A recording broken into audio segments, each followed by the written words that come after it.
एकदा जर्मनीनंतर मग मी परत आलो. आल्यानंतर मी जॉब सोडला आणि उद्योगपती झालो. हा जरा फास्ट ट्रॅक आहे. पण माझ्या आईचा जो फास्ट ट्रॅक आहे ना तो मी तुम्हाला सांगतो. माझी आई तिला 1000 रुपये आत्ता जर दिले ना तर तिला अजून 1000 रुपये मोजता येत नाही. तिला ते 500 रुपये हिरवे असतात, 2000 रुपये लाल असते, मग ती 5 रुपयाची म्हणजे मग तिला कळत नाही. ती 500चे कधी 5 रुपये जाते कळत नाही. एखाद्या वेळेला ती काय करते, गहू विकले असताना 500 रुपयाची नोट म्हणून त्याला 5 रुपये देते आणि 5 रुपये म्हणून त्याला 500 रुपये पण देते. असा तिचा प्रकार आहे.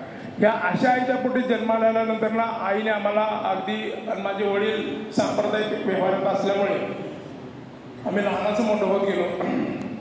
बरेच प्रसंग माझ्यावरती असं आले की मला एकदा श्रावण महिना असताना तिनं मला एकदा दळण आणायला पाठवलं होतं आणि दळण मी ते घेऊन येत असताना तो 2 पायलीचा डबा होता. तो डबा एका पाण्यामध्ये माझा पाय घसरला मी पडलो आणि ते पाणी सर्व त्या पाटामध्ये निघून गेलं आणि मी मोकळा डबा घेऊन घरी आलो.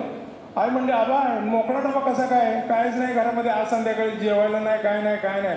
म्हटलं आई मी पाण्यामध्ये पडलो, सगळा डबा वाहून गेला. अरे आबा म्हणली, आता काय करणार रे बाबा, आता 8:30 झाले, 9 वाजले, आता कोणाच्या घरी जाऊन कोण आपल्याला भाकरी देणार, कोण आपल्याला पीठ देणार?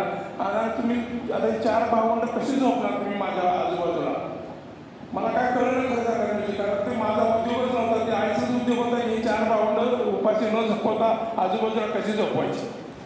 आई म्हणली, चल आबा चल ते नामदेव पाटलाकडे जाऊया. नामदेव पाटलाकडे गेलो आम्ही. आई म्हणाली, त्यावेळेला 8:30 वाजता एखाद्या बाईनी पाटलाच्या घरी जाणं गावातल्या जरा थोडं अशोभित होतं ते.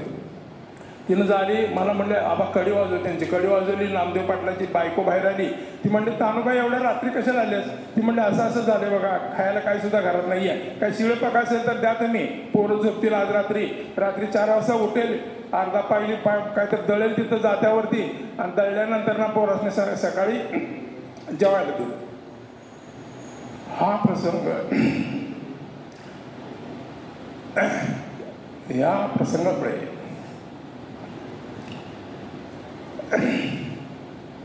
दोस्तों